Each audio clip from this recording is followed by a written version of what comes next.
Bonjour, ravi de vous voir. Inch'Allah, on va traiter donc la série numéro 38, toujours avec la mécanique. Et c'est parti.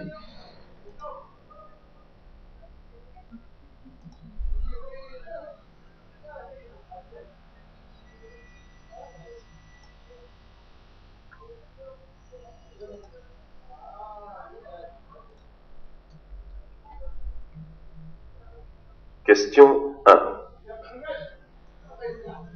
Je peux vérifier le kilométrage restant à parcourir avant la prochaine vidange en comparant le compteur kilométrique à l'attestation de contrôle technique, réponse 1, au livret d'entretien, réponse 2. En fait, pour savoir justement donc le kilométrage, donc il faut tellement voir et lire le livret d'entretien. Donc la réponse sera numéro 2. Question 2. L'appel lumineux sert à avertir de son approche. Oui, réponse 1. Non, réponse 2. Tout à fait, oui. Donc ici, donc il s'appelle donc feu de croisement, donc et feu de route, donc les points communs entre les deux feux. Donc c'est l'avertissement, ça veut dire un appel lumineux. Donc avec les deux feux en feu, on peut faire un appel lumineux. Donc la réponse sera numéro 1.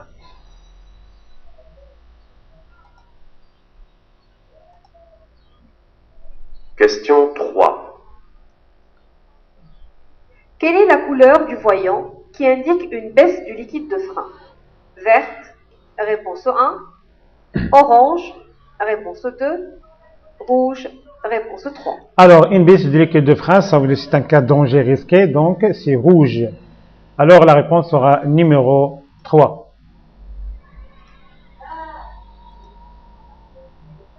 Question 4.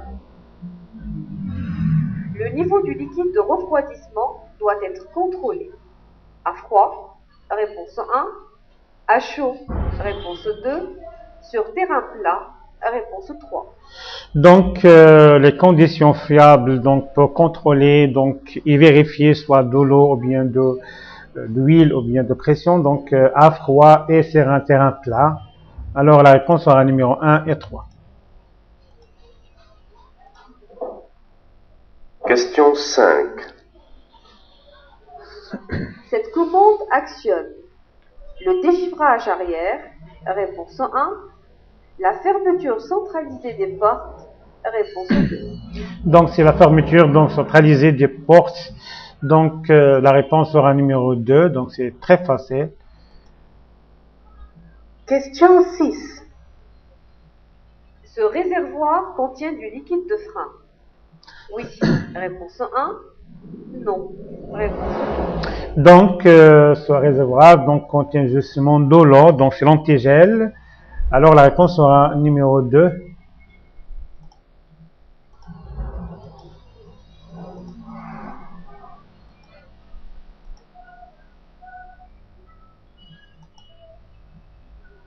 Question 7. L'allumage de ce voyant en circulation indique le verrouillage de l'antivol de direction, réponse 1. Une défaillance de la direction assistée, réponse 2. Donc c'est une défaillance de la direction assistée et il faut justement donc s'arrêter dorénavant. Donc la réponse sera numéro 2. Question 8. La plaque d'immatriculation arrière s'éclaire à l'allumage des feux de position. Oui, réponse 1. Non, réponse 2. Tout à fait oui, pour être net et clair pour la lire comme il faut. Donc la réponse sera numéro 1.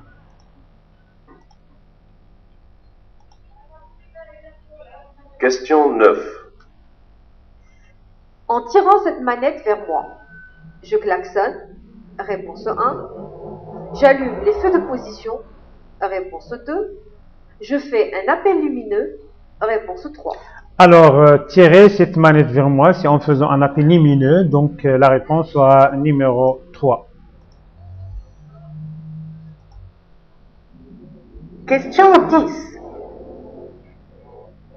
Un pare-brise sale diminue la visibilité. Réponse 1. Évite l'éblouissement. Réponse 2. Est particulièrement gênant la nuit. Réponse 3.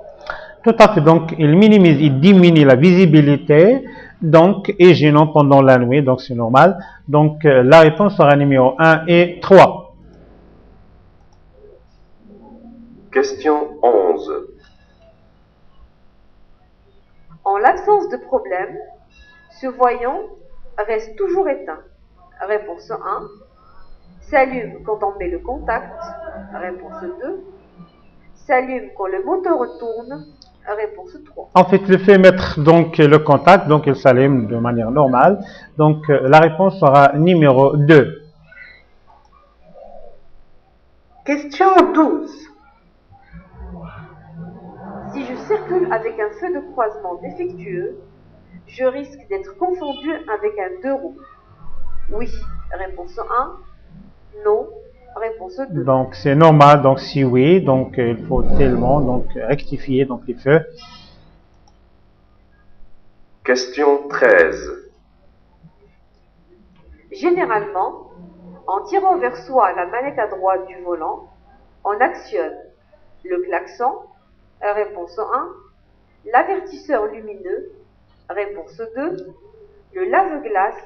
Réponse 3. En fait, on actionne le lave-glace. Comme vous voyez, donc ça fait sur le lave-glace, donc l'essuie-glace, donc numéro 3. Voilà. Donc c'est l'essuie-glace et le lave-glace. Donc la réponse sera numéro 3. Question 14. Des feux salis par la poussière ou la boue sont moins visibles. Réponse 1. S'usent plus vite. Réponse 2. Éclairent moins bien. Réponse 3. Ah, tout à fait, donc elles sont moins visibles et en éclairant moins bien, donc c'est normal. En fait, la réponse sera numéro 1 et 3.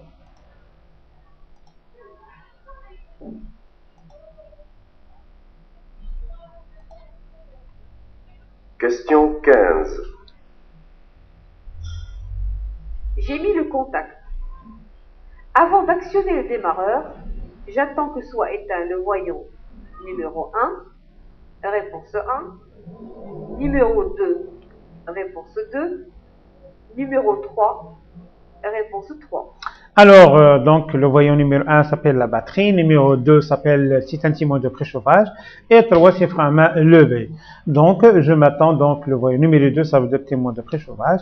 Alors, la réponse sera numéro 2.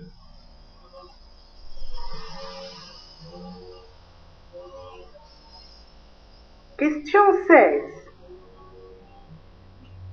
Si la jauge affiche cette indication, je dois vider un peu d'huile. Réponse 1. Je dois obligatoirement rajouter d'huile. Réponse 2. Je peux continuer à rouler ainsi. Réponse 3. Voilà le niveau de la trace d'huile, donc jusqu'à le maximum. Donc, il faut continuer à rouler sans problème. Alors, la réponse sera numéro 3.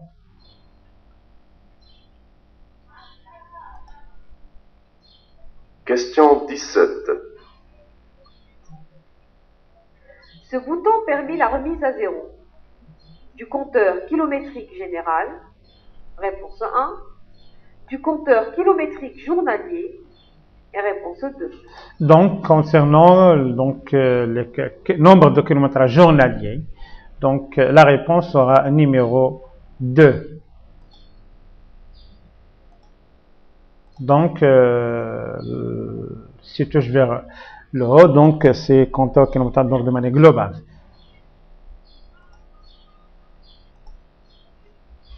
Question 18.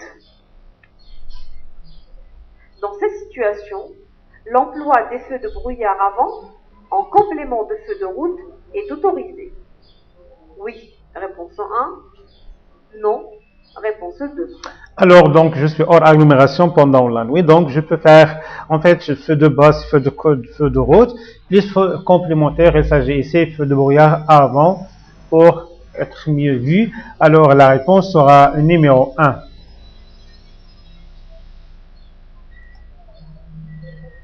Question 19. Pour allumer les feux de croisement, je positionne le repère face au symbole. Numéro 1, réponse 1. Numéro 2, réponse 2. Numéro 3, réponse 3.